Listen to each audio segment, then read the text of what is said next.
Aman sir. Please, sir. Good afternoon, sir. Very Good good afternoon. afternoon. Please, बैठिए. Thank you, sir. अपना परिचय बिना नाम और पता बताए बोर्ड को देंगे, है ना? Yes, sir. बताएं. सर मैंने अपनी स्कूलिंग श्री गंगानगर से की है और अपनी ग्रेजुएशन मैंने 2023 में अपने होम टाउन से ही की है. आर्ट्स में की है, जिसमें मेन सब्जेक्ट्स मेरे पॉलिटिकल साइंस, इकोनॉमिक्स और जियोग्राफी रहे हैं.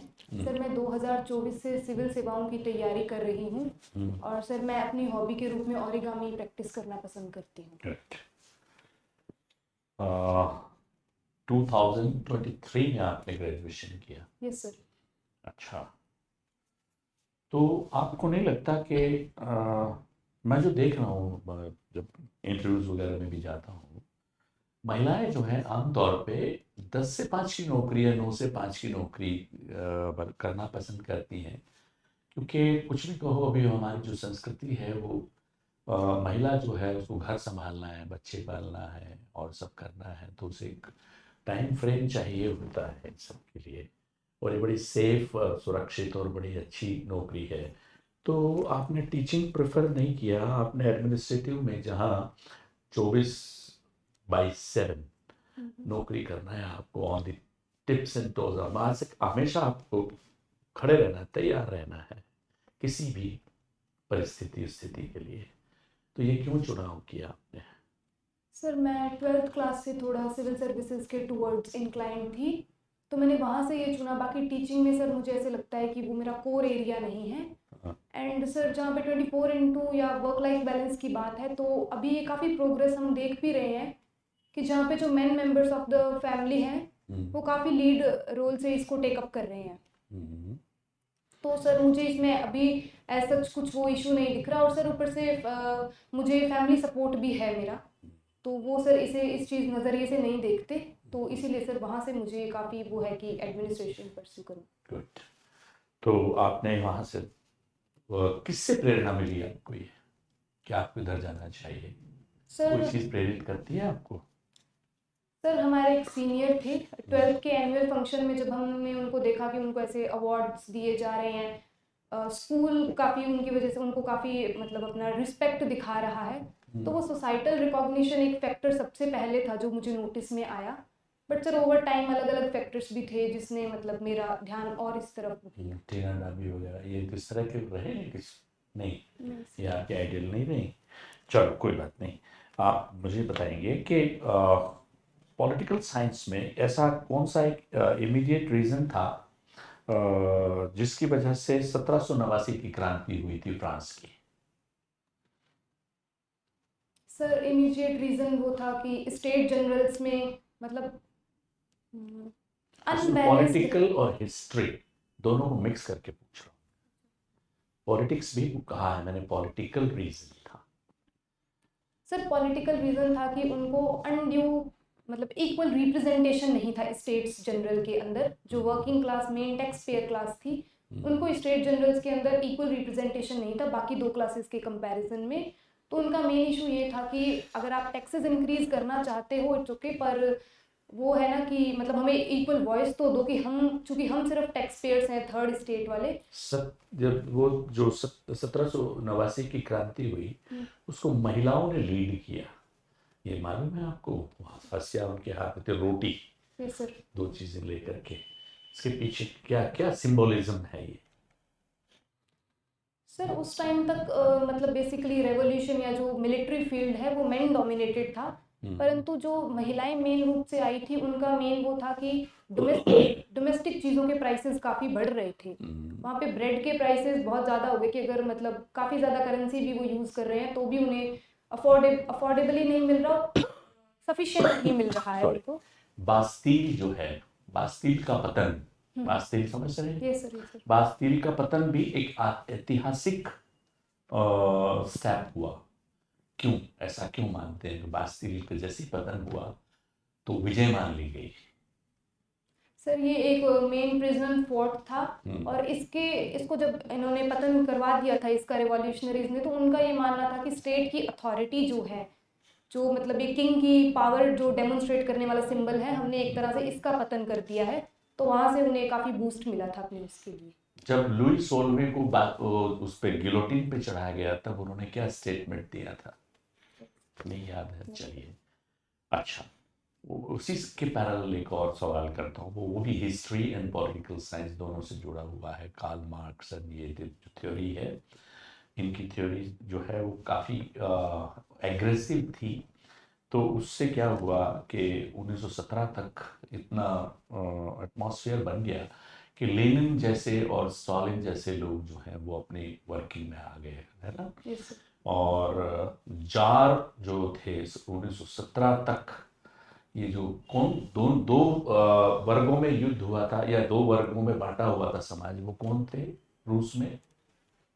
सर बोर्जुआ और प्रोलेटेरिएट, वर्किंग क्लास। हाँ, तो मतलब तो इनमें 1917 में कौन थे रूस के? रूस ही था या यूएसएसआर था उस टाइम? सर उस टाइम रूस था। रूस ही था। तो कौन थे राजा? Sir king. राजा कहलाते थे कि कुछ और कहलाते थे? रूस के राजा का कुछ एक टाइटल हुआ करता, नाम हुआ करता था अलग, सर इतना जार कहलाते थे। CZAR, है ना? क्या कहते थे? CZAR, जार कहलाते थे, ठीक है। तो 1917 में वो क्रांति हुई थी। उसके पीछे मुख्य जो धारा थी, सोच विचारधारा जो है, वो क्या थी? सर मार्क्सिज्म थी। पक्का? Yes sir. और कोई? नहीं सर, इसमें एक पॉलिटिकल वर्ग? रीजन भी था। वाह, मैंने कहा अभी वर्ग की बात की थी आपसे। सर वहाँ पे अभी तक एडवांस्ड इंडस्ट्रियल सोसाइटी नहीं आई थी एज सच रशिया में 1917 के टाइम पे। तब वो एक एग्रेरियन सोसाइटी ही थी। पर चूंकि सर वहाँ पे वो, जहाँ तक मुझे समझ है कि जो उनकी वर्ग संघर्ष नहीं था? नहीं सर, क्योंकि वहाँ पे कैपिटलिज्म इतना डेवलप्ड नहीं था, जहाँ तक मैं समझ पा रही हूँ। ठीक सर।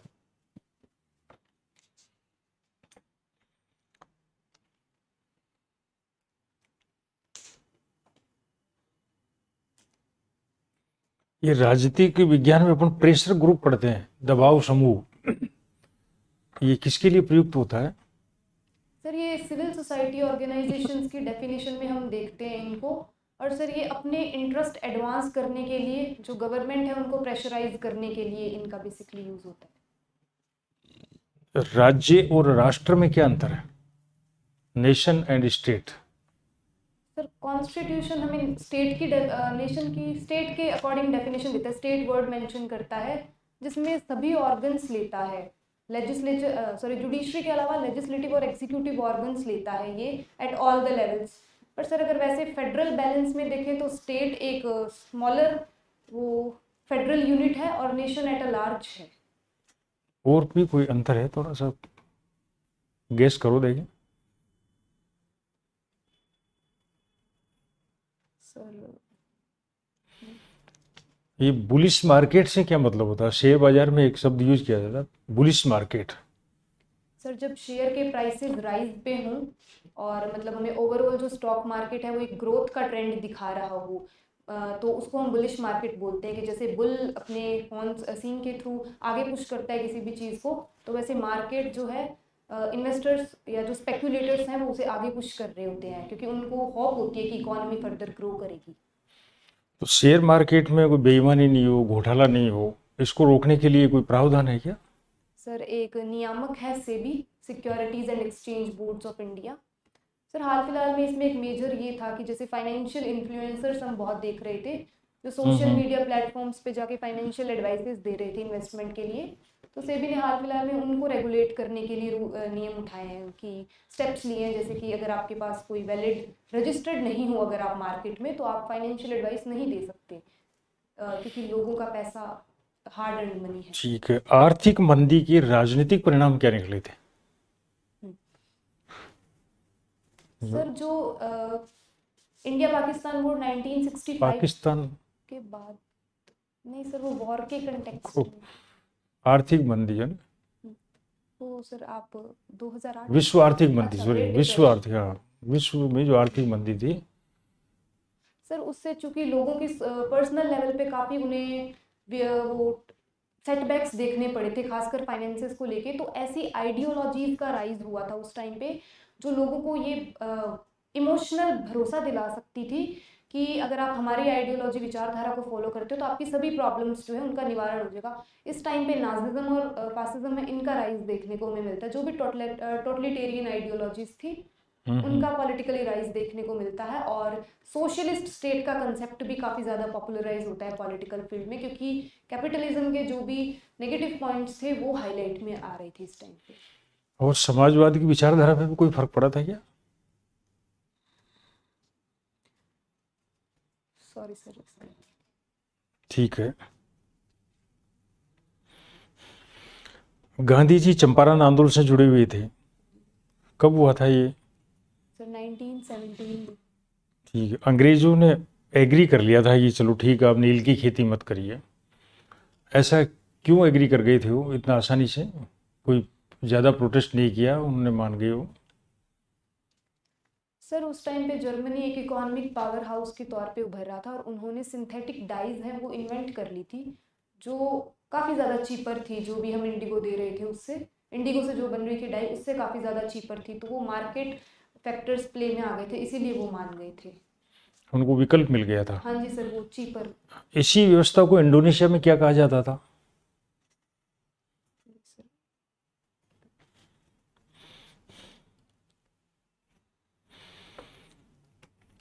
राजस्थान में रोजगार जनरेट करने हैं अधिक से अधिक प्राइवेट सेक्टर में बिजनेस के थ्रू, तो क्या क्या संभावनाएं हैं? सर सेक्टर वाइज संभावनाएं। हाँ, इकोनॉमी के कौन कौन से सेक्टर हैं जिनके अंदर हम उनको इंगेज कर सकते हैं? सर एग्रीकल्चर चूंकि हमारे मतलब अभी काफ़ी डोमिनेंट सेक्टर है एक, सर उसमें हम हाई वैल्यू क्रॉप्स को अगर प्रमोट करेंगे तो वहाँ पे जॉब्स भी ज़्यादा जनरेट होंगी एग्रीकल्चर में। और इंडस्ट्रियल सेक्टर में माइनिंग, जैसे कि हमारे राजस्थान की एक स्ट्रेंथ है, तो सर माइनिंग सेक्टर हो सकता है अगर ज़्यादा लीजेस ऑक्शन किए जाएं, ब्लॉक्स ऑक्शन किए जाएं, सॉरी। तो माइनिंग तो हो रही है राजस्थान में। सर हमारा पॉलिसी टारगेट भी है माइनिंग को इंक्रीज करने का, तो उस संदर्भ में अगर वो थोड़ा स्पीडियर लेवल पे हो तो जल्दी वो होगा। जैसे हमारा टारगेट है 1 करोड़ जॉब्स का वाया माइनिंग। अब इकोनॉमिक्स है, थोड़े अलग अलग सेक्टर में डिवाइड करके बताइएगा इनको, इसमें ये है इकोनॉमी के कौन कौन से सेक्टर होते हैं, उसमें क्या क्या एवेन्यूज हो सकते हैं, थोड़ा ऐसे अलग अलग करिएगा। देखें सर स्टार्टअप एक इम्पॉर्टेंट कंसेप्ट भी हो सकता है, जैसे हाल अभी सर हमारे ऑनरेबल चीफ मिनिस्टर ने वो स्टार्टअप पॉलिसी है उसको भी इनोग्रेट किया है। ठीक है, तो एक वो हो सकता है। और सर कितना फंड्स आए हैं अभी स्टार्टअप के लिए?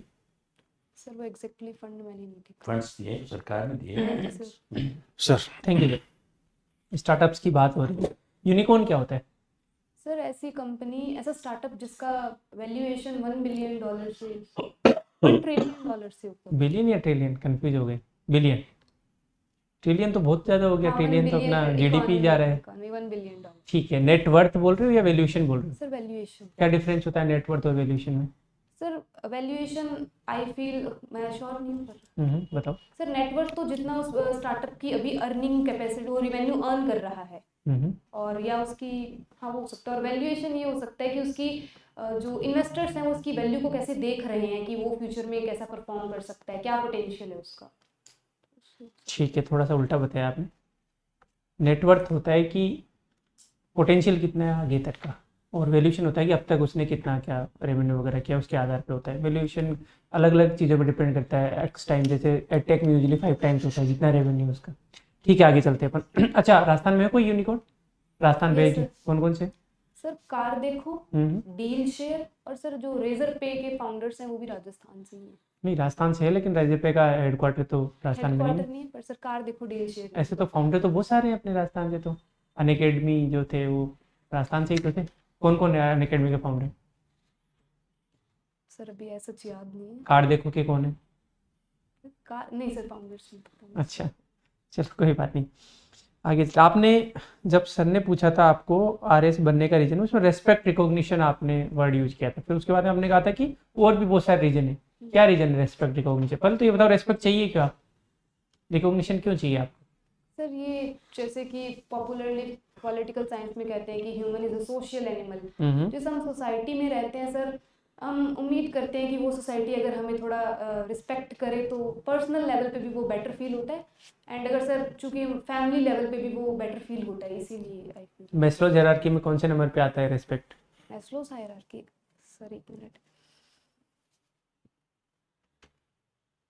सर, आई फील ये फोर्थ नंबर पे आता है। फोर्थ तो लास्ट वाला हो गया, वो तो सेल्फ एक्चुअलाइजेशन हो गया वो तो। चलो कोई बात नहीं, आगे चलते हैं। ओरिगामी आपकी हॉबी है, रिवर्स इंजीनियरिंग जानते हो क्या होती है? Yes sir. आपके ओरिगामी में काम में आती होगी? नहीं आती? नहीं सच नहीं। किस तरीके से, मान लो आपको एक कागज से आपको गुलाब का फूल बनाना है। सर अभी उतना एडवांस तो मैंने अभी तक नहीं हो पाया अच्छा। मुझसे, पर इसमें ऐसे है कि हम कोई भी पेपर लेते हैं, इनिशियल एक शेप लेने के बाद जो मोस्टली स्क्वायर होती है, उसके बाद हम उसे काट नहीं सकते पेज को, ना उसमें ग्लू यूज कर सकते, हम मॉडल्स बनाते हैं। अच्छा ठीक है। 5R ऑफ रिसाइकलिंग बताओ। 5R of recycle. हाँ, जैसे ओरिगामी भी वही टाइप हो गया ना कि आपने वेस्ट को एक तरीके से एसेट में कन्वर्ट कर दिया, रिसाइकल कर दिया।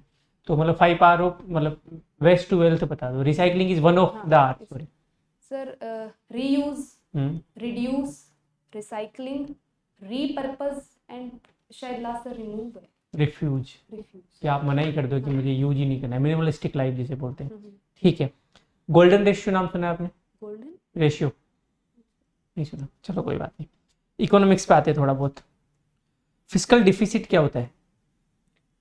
सर इसमें जैसे गवर्नमेंट की जो टोटल बोरोइंग्स हैं, या उनको हम कह सकते हैं कि वो उतना हमारा फिस्कल डेफिसिट है, या फिर सर जो हमारा टोटल रिवेन्यू है उससे टोटल एक्सपेंडिचर कितना एक्सीड कर रहा है, पर रिवेन्यू में हम बोरोइंग्स को इंक्लूड नहीं कर रहे, तो वो फिस्कल डेफिसिट है। कितना है लगभग अपना जीडीपी का परसेंटेज के हिसाब से?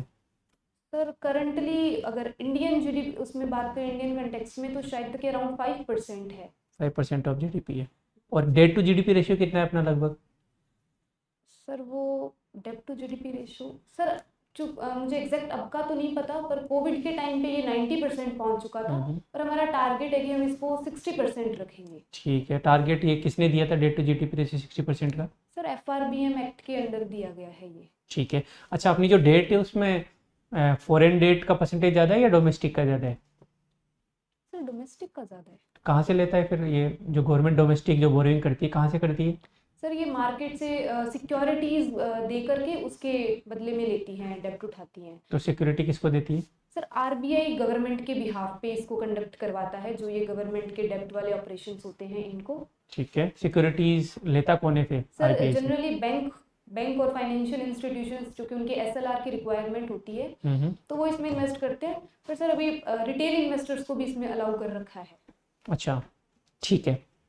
जीएसटी में वोटिंग राइट्स किसके पास कितने होते हैं? मान लो जीएसटी की रेट में बदलाव करने भी हाल ही में हुए थे ना, हाँ जी। कौन कौन सी रेट चल रही है अभी? सर 2 स्लैब्स चल रहे हैं मेजर, 5% और 18%, 18%, और ठीक है। सिन गुड्स के लिए वो 40% है। ठीक है। तो अभी बदलाव हुए तो उसके लिए कितनी मेजोरिटी चाहिए होती है, किसके पास कितने वोटिंग राइट्स होते हैं? Sir 1/3 voting rights central government के पास है और वेटेड वोट्स का, और 2/3 जो वोटिंग पावर है वो स्टेट्स के पास है। इसमें मेजॉरिटी हमें 3/4 की चाहिए। ठीक है। तो मतलब ना तो सेंटर अकेला डिसीजन ले सकता है नहीं। और कोरम कितना होता है? Sir half 50%। 50%? श्योर हो आप? Yes sir. 50% ज़्यादा नहीं हो गया कोरम? नहीं सर, इसमें ताकि इसमें कॉरम 50% डिसाइडेड ही है। ठीक है। चलो लास्ट क्वेश्चन है मेरा। हेडलाइन इन्फ्लेशन और कोर इन्फ्लेशन में क्या डिफरेंस? सर कोर इन्फ्लेशन के अंदर हम वॉलेटाइल प्रोडक्ट जैसे कि फूड एंड फ्यूल है, इनको नहीं रखते हैं, पर हेडलाइन इन्फ्लेशन में ये दोनों इंक्लूडेड होती है। तो क्या फ़ायदा है फिर हेडलाइन का, कोर का? सर कि जैसे फूड और फ्यूल, जैसे वॉलेटाइल ही नहीं कहते हैं, फ्यूल की मेनली हमारी इंपोर्टेड इन्फ्लेशन हो जाती है, और फूड आइटम सीजनल की वजह से हो जाते हैं, तो इन दोनों को एक्सक्लूड करके बाकी सभी प्रोडक्ट्स का एक देख सकते हैं। तो फिर भी आरबीआई जब रेपो रेट डिसाइड करती है तो वो तो हेडलाइन देखती है, कोर नहीं देखती। सर क्योंकि जो फूड एंड बेवरेजेस वाला सेक्शन है उसका CPI में अराउंड 45% का वेटेज है। Good, thank you. Okay, thank you. Thank you sir.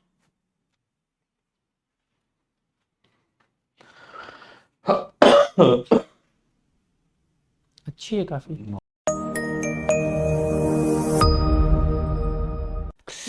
आइए प्लीज आइए, बैठ।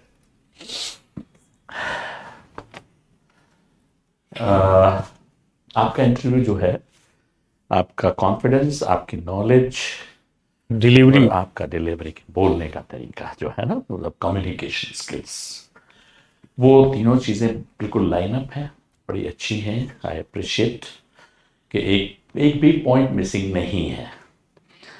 और बहुत अच्छा किया आपने। मेरा जो खत था कि भाई टीचर बनना जो है वो अपनी चॉइस है, उसमें क्या है। अच्छा है, आपने अच्छा डिफेंड किया है क्वेश्चन को।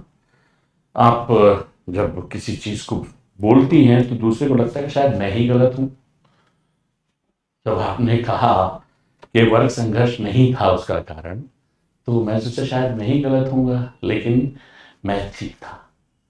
वर्ग संघर्ष ही था। और ये बोल्शेविक एंड मेंशेविक दो वर्ग थे, और हैव्स एंड हैव नॉट्स के बीच में ही लड़ाई थी सारी। वर्ग संघर्ष ही था इसका मेन कारण, और ये वर्ग संघर्ष धीरे धीरे इतना बढ़ गया कि बर्स्ट हो गया। ठीक है ना, आपने उसको एकदम सिरे से खारिज कर दिया और मैं डर गया।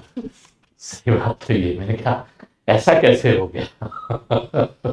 फिर मैंने उसको देखा, पता चला कि नहीं, मैं ठीक था। सो आपने जो बोलने का जो तरीका है, जैसे वो वकील जो है ना, अच्छा वकील झूठी दलील पे भी मुकदमा जिता देता है क्लाइंट को तो वो वाला आपने करके दिखाया आज। बट ऐसा मत करना, क्योंकि वो बहुत ऑफेंसिव फील करते हैं। ऑफेंड नहीं, मतलब ये जो इस तरह अच्छा बोले हमें कुछ मालूम ही नहीं है। आप कहते हैं कि सर मेरे विचार से ऐसा नहीं है, ऐसा है, तो आपका विचार हो जाता वो, फिर वो फैक्ट ना होता। एक्चुअल चीजों को इतना उसमें नहीं बोलते, ठीक है ना। तो इसका ध्यान रखना, बस मेरी तरफ से तो इतना ही है सर। नहीं, अच्छा बोले, बहुत डिसेंट, नो डाउट।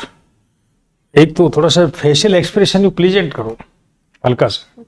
बोलती हो तो अच्छी लगती हो, चुप बैठ जाती हो ना, आपके चुप बैठती हो ना तो फिर गंभीर हो जाती है। लोग बोलते समय गंभीर होते हैं, आप चुप रहते टाइम गंभीर होती हो। तो ये थोड़ा सा फेशियल एक्सप्रेशन है ना, प्लीजेंट रखो जितना बोल रहे हो। बहुत अच्छा स्तर का बोला। नील की खेती के लिए आपने कहा बिल्कुल सही कारण था, लेकिन आंदोलन भी एक कारण था उसका।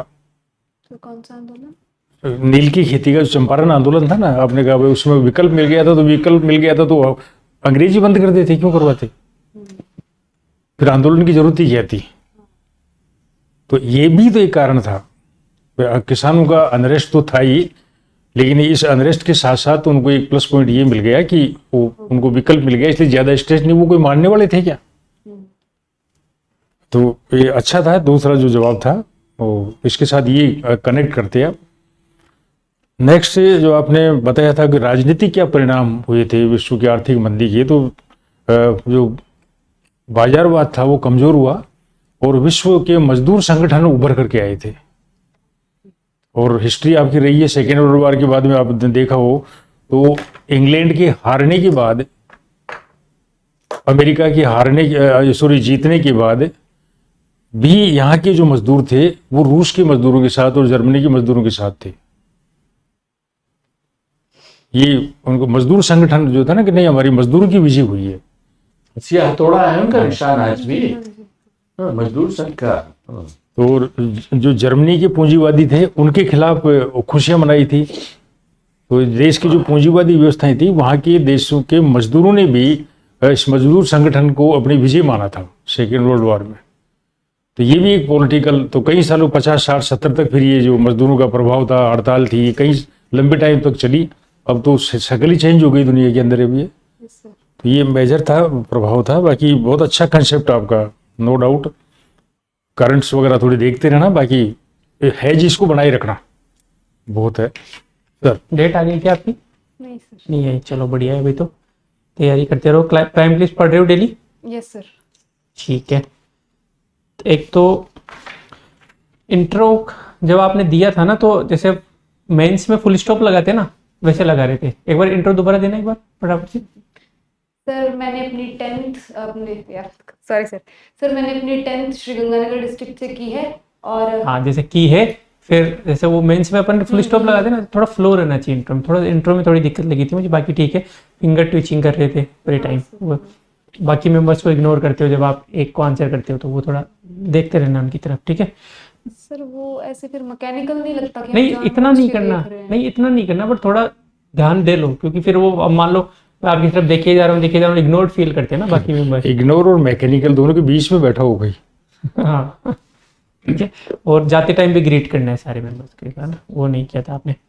कन्फ्रंटेशन अवॉइड करना है, मान लो एक दो बार हो गया तो कि सर मैं इसके बारे में और पढ़ना चाहूंगी, है ना, जहाँ तक मुझे पता है इतना है, बट उसके बाद सॉरी को क्लियरली कम्युनिकेट करो। आप बाकी चीजें बहुत अच्छे से कम्युनिकेट कर रहे हो, लेकिन सॉरी बोलने की बात आती है तो मुंह में ही घुल के रह जाता है सॉरी, ऐसे नहीं, वो टाइम भी नहीं मानते हैं वो। आप अगर आपको थोड़ा टाइम लेना है तो प्लीज मैं थोड़ा विचार कर सकती हूँ, सोच सकती हूँ, तो वो भी विद ड्यू परमिशन लेना चाहिए।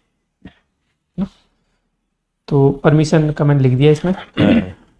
उसके अलावा गंगानगर के इश्यूज देख लेना, ड्रग्स वगैरह के। वो आंदोलन हो रहा है, हाँ जी सर वो। हाँ। भाई दावी कहीं पहचान हो वो जाएगी भी- तो वो भी उस आंदोलन को देख लेना। ठीक है। इकोनॉमिक्स कहाँ से पढ़ी आपने? काफी अच्छी है आपकी। सर एक इंडियन यूपीएससी के लेवल पे बच्चे बुक पढ़ते हैं, विवेक सिंह सर ऑथर अच्छा। है उनके। आईएएस भी दे रही हैं क्या आप? नहीं सर। बस तैयारी तो अच्छी लग रही है आपकी। मतलब ये उसको भी- कंसेप्चुअल क्लैरिटी है हम्म, जो कि यूजुअली लोगों में नहीं होती है। उसको भी खुला रखिएगा, आईएएस वगैरह का भी। ठीक है, बाकी तो बढ़िया है। सर एक ना मुझे पहले मतलब मेरे कलीग साथ वाले बच्चे बोलते हैं कि आवाज थोड़ी ज्यादा तेज है। ऐसे नहीं, लगता है ऐसी जैसे तो नहीं dominate थी। वाला। डोमिनेट तो आपको वैसे नहीं करना है, जैसे अच्छा, सर के साथ हुआ वैसे नहीं करना है, बाकी तो अच्छी चीज है। तो आवाज में तो ऐसा वो बिल्कुल अच्छी। सर मुझे ऐसे भी लग रहा था कि जो वो स्टार्टिंग वाला इंट्रो मैं दे रही थी ना, तो उस टाइम मैं नर्वस थी। तो मैंने आप तीनों को देखा, आपने अपनी नजरें ऐसे खड़ी, तब मैं थोड़ा नहीं ठीक है। अभी कौन सा मौके है? पहला। बाकी कहीं जगह दिया है? नहीं सर, बस वो सिरेमिक में 1-to-1 सेशन दिया था, वो अच्छा। सर थे बस एक। ठीक है। तो उन्होंने- जितेंद्र जी होंगे। विकास सर थे। अच्छा ठीक है। तो बढ़िया है, फर्स्ट के हिसाब से बहुत अच्छा है, कंसेप्चुअल क्लैरिटी है और इम्प्रूव होता जाएगा अभी। सर मतलब मेन इशू वो है कि कम्युनिकेशन वाला थोड़ा मेरा प्रॉब्लम है। कहाँ कम्युनिकेशन? कहाँ मतलब वो जो आपको मैं एकदम ही ऐसे रिजेक्ट